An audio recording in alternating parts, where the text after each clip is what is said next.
प्रचंड देवांचे लहान भाऊ आहेत, लंडनला शिकतायत.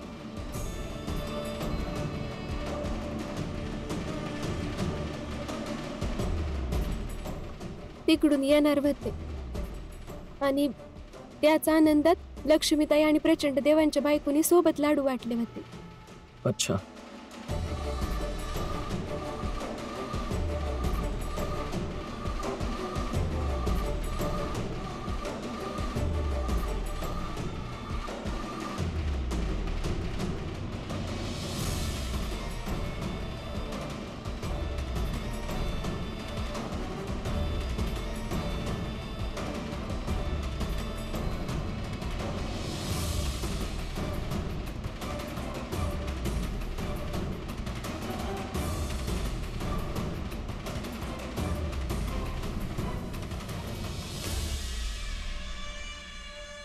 भीमराव,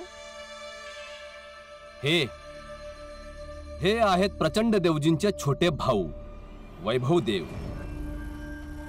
आताच लंडनहून शिकून परत आलेत. नरोत्तम, वैभव आम्हा 4 भावांपैकी सगळ्यात छोटा आहे. बाकीचे राहिले नाहीत आणि वैभवला मी माझ्या मुलाप्रमाणे मानतो. समज की आमची येणारी पिढी हात सांभाळे. भीमराव,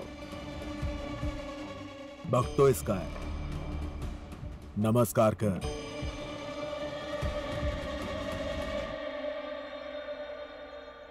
हे जाणून बरं वाटलं की तुम्ही शिकण्यासाठी लंडन पर्यंत जाऊन आलात. तसं आपल्या इथलं शिक्षण आणि तिकडलं शिक्षण यात काय फरक असतो? आणि तिथे किती टक्के लोक शिकतात?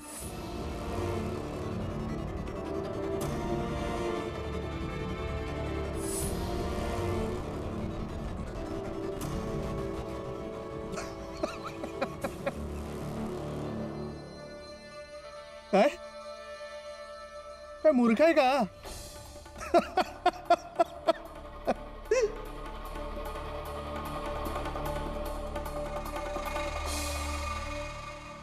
संशय तर मला होताच. वैभवदेव खालच्या जातीचा आहे ना. लंडन मधून आलेल्या व्यक्तीला पहिल्यांदा भेटत आहे, यासाठी वेडा झालाय.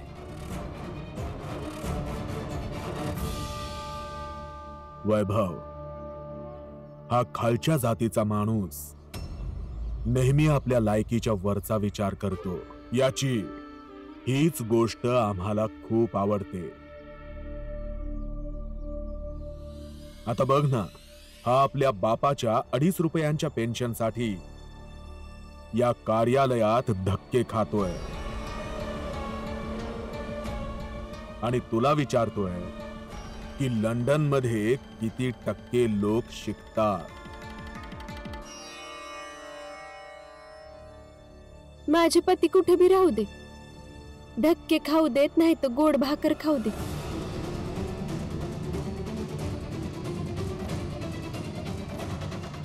आणि तुम्ही जावा ना, आले ना तुमचे भाऊ, मग आनंद साजरा करा.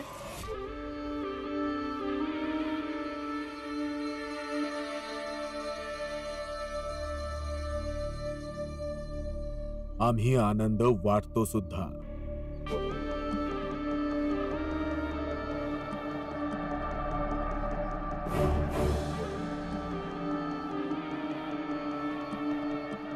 घे भीमराव, खाऊन घे. खा, अर्ध अर्ध खा. हा, घे. नकोय मला. आहे तर ही मिठाईच, पण तुम्ही मनापासून देत नाहीये.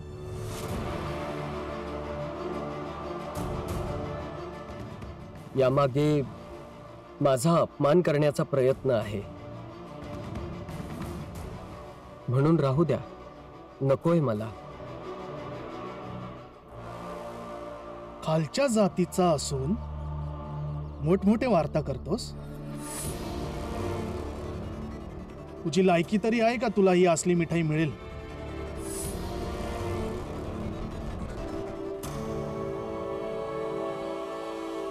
तुम्ही लंडन मध्ये शिकून आलात ना? मला वाटलं की तुमचे विचार वेगळे असतील, पण हे ऐकून खूप आश्चर्य वाटतंय की तुम्ही हे जातपात उच्च नीच हे समजतातही आणि मानतातही.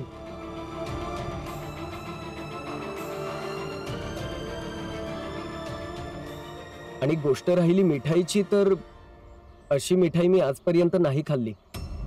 यापुढे नाही खाणार. काय फरक पडतो?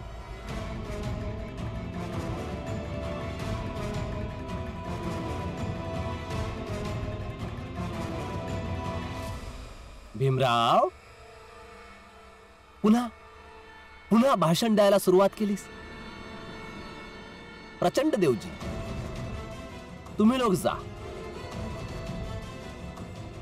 भीमराव, घाबरू नकोस, मी आहे. मी तुला तुझ्या वडिलांची पेन्शन मिळवून देतो. भीमराव, तुझ्या नावाची मिठाई तर मी परत ठेवूही शकत नाही.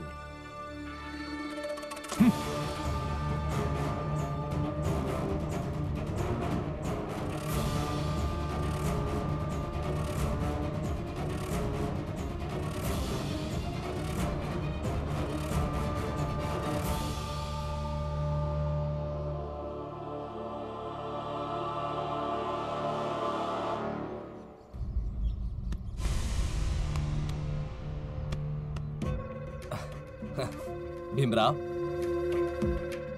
का का आपली वेळ खराब करून घेतोस? ह्या लोकांची इच्छा जरी असली ना, तरीही तुला तुझ्या वडिलांची पेन्शन नाही देऊ शकत. हा तर ठीक आहे. तुम्हाला जे करायचं होतं ते केलं ना, मग जावा आता. आम्हाला जे समजन ते आम्ही करू. पवार साहेब, अरे आज्ञा नरोत्तमजी. या दोघांना इथेच उभं ठेवा आज. अरे खूप धीट आहेत हे दोघं. आता शिपायांनी धक्के मारून कार्यालयातून बाहेर काढलाय यांना, पण या दोघांना लाज नाही वाटत. भीमराव, जा, कारण की तुझ्या वडिलांची पेन्शन सुरू होणार नाही आणि कोणताही वरिष्ठ अधिकारी तुझे बोलणे ऐकणार नाही इथे.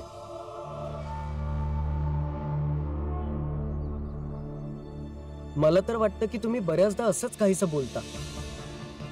तुमची कोणत्याच वरिष्ठ अधिकाऱ्याशी ओळख वगैरे नाहीये.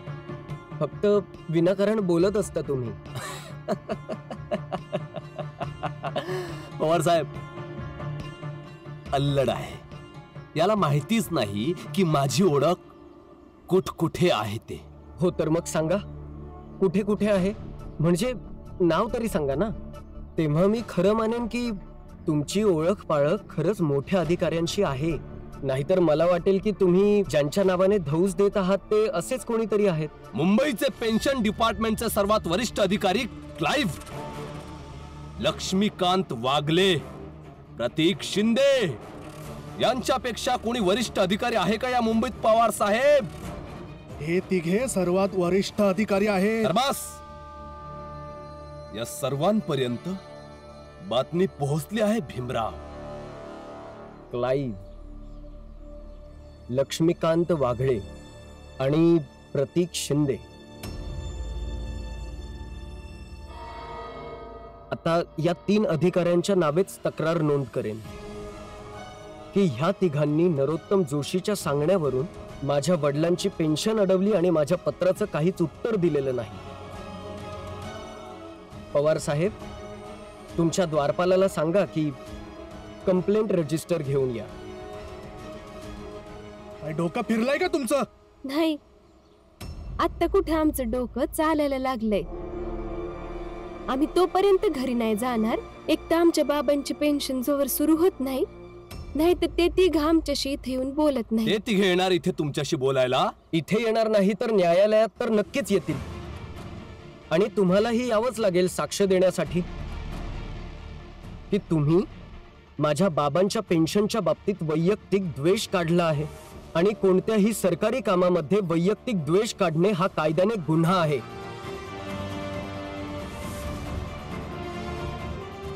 चला, यांच्याशी काय वाद घालायचंय? चला. अरे थांबा, थांबवा. लांबवा छोट्या जातीचे. खबरदार आत गेला तर. मी माझ्या पतीबद्दल असं ऐकलंय की त्यांनी अशाच चौकटीवर उभं राहून आतल्या आणि बाहेरच्या लोकांची घमेंड तोडली. आज मी बी प्रयत्न करतेय. आणि पवार साहेब, आम्ही सांगायच्या आधी तुम्हाला हे माहिती होतं का माझे पती भीमराव आपल्या बाबांच्या पेन्शन बद्दल बोलायला इथे येणार आहेत, है ना? याचा अर्थ हाच होतो की तुम्ही बी नरोत्तम जोशी सोबत मिळाले आहेत. मग जावा, जाऊन रजिस्टर घेऊन या. तुमच्या नावाची बी तक्रार लिहिली जाईल. मूर्ख समजलाय का आम्हाला? हा? शिपाई, बाहेर काढा यांना. मुख्य प्रवेशद्वाराच्या बाहेर काढा यांना आणि आत येऊ देऊ नका. हो साहेब. हात तर लावून दाखवा, मग मी सांगतो. आता आम्ही दोघे नवरा बायको इथून तोपर्यंत नाही जाणार जोपर्यंत माझ्या बाबांची पेन्शन चालू नाही होणार. म्हणून हा सगळा वेळ वाया नका घालवू. त्यापेक्षा चांगलं हे आहे की विचार करा की ही परिस्थिती कशी बदलता येईल. अरे वा, कमाल आहे. तुम्ही दोघे आहात आणि तुम्हा दोघांना असे वाटते की तुम्ही पूर्ण सिस्टमच बदलून टाकाल.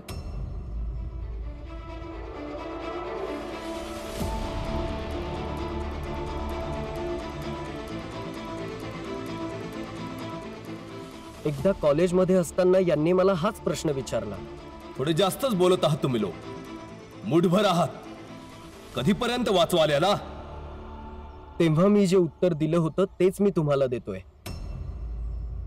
आम्ही इतके लोक आहोत, इतके आहोत की तुम्ही आम्हाला मोजायला घाबरता.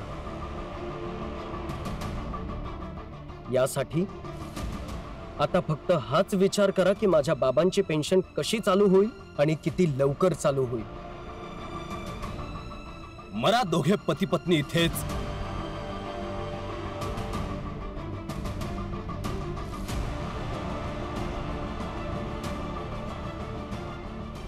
ठीक आहे, उभे राहा. दिवसभर उभे राहा. काही फरक पडणार नाही. नाही, आपण यांना इथे असे नाही उभे राहू देऊ शकत. आपण पोलीस बोलूया, तेच यांना बरोबर धडा शिकवतील. अरे शिपाई, माझा तोंड काय बघत बसलायस? बोलव पोलिसांना आणि काढा यांना बाहेर. हो, आत्ता बोलवतो.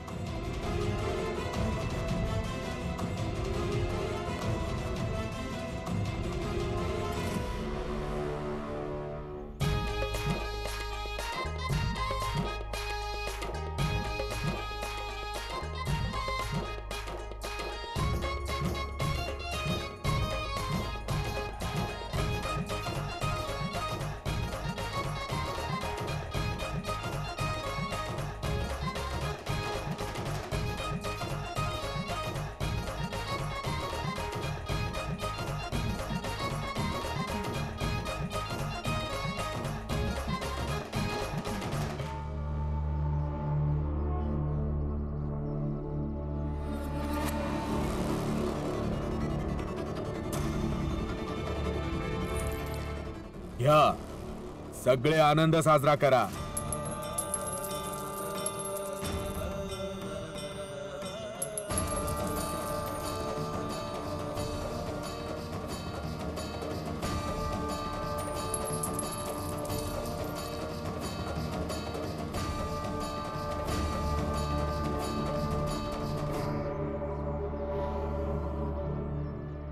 तू वहिनी आहेस ना भीमरावाची? दुर्दैवानं आम्ही त्यांची वहिनी आहे. पण मी माफी मागते तुमची. सवय झाली आहे त्यांना. कधी पण कुणाशी मी भांडतात ते. नाही लक्ष्मी, नाही. त्याची सवय फक्त भांडण्याची नाही, त्याची सवय हेही आहे की तो हे विसरतो की त्याची जात काय आहे. तो विसरतो की तो खालच्या जातीचा आहे आणि तीच त्याची कुवतही आहे.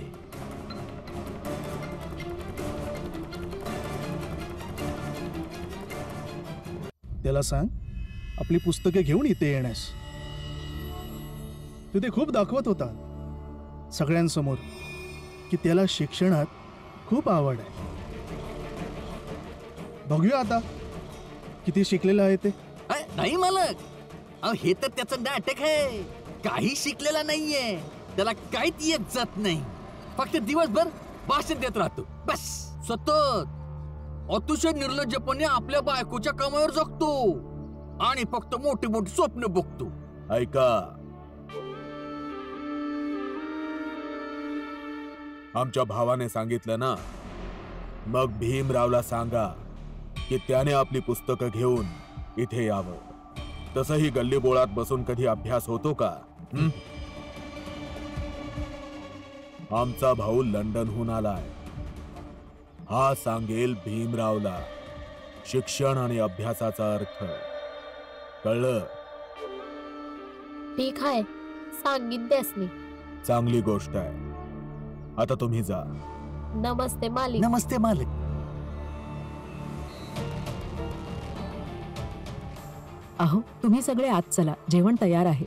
हो, चला चला चला.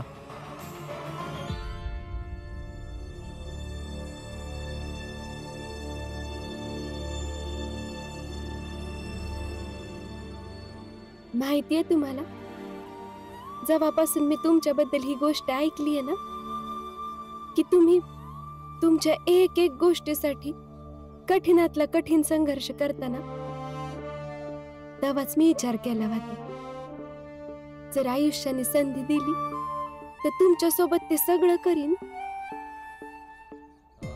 आज पहिल्यांदाच तुमच्या सोबत या पद्धतीने आपल्या हक्काची लढाई लढतीये. लय बरं वाटतंय. आज वाटतंय की मी भीमराव आंबेडकरांची बायको आहे.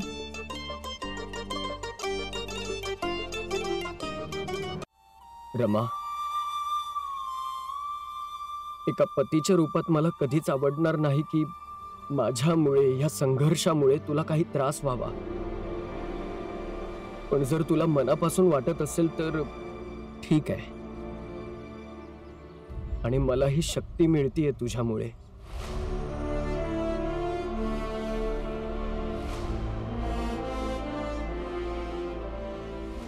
आणि बाबांची पेन्शन सुरू करूनच जाऊ आपण. फक्त पेन्शन सुरू करून नाही जायचं रमा, इथून काहीतरी शिकवण घेऊन जायचं की शिक्षण दृष्टिकोन नाही बदलू शकत, त्यासाठी समजूतदारपणा असावा लागतो. कारण शिक्षण, अभ्यास माणसाला दृष्टिकोन देतो, पण त्या दृष्टिकोनातून काय बघायचंय हे आपल्याला स्वतःला ठरवायचं असतं. प्रचंड देवचा तो भाऊ लंडन मधून शिकून आलाय, पण तरीही उच्च नीच जातपात मानतो. खूप वाईट वाटलं मला हे सगळं जाणून. मग सांग रमा, इतकं शिकून काय फायदा झाला?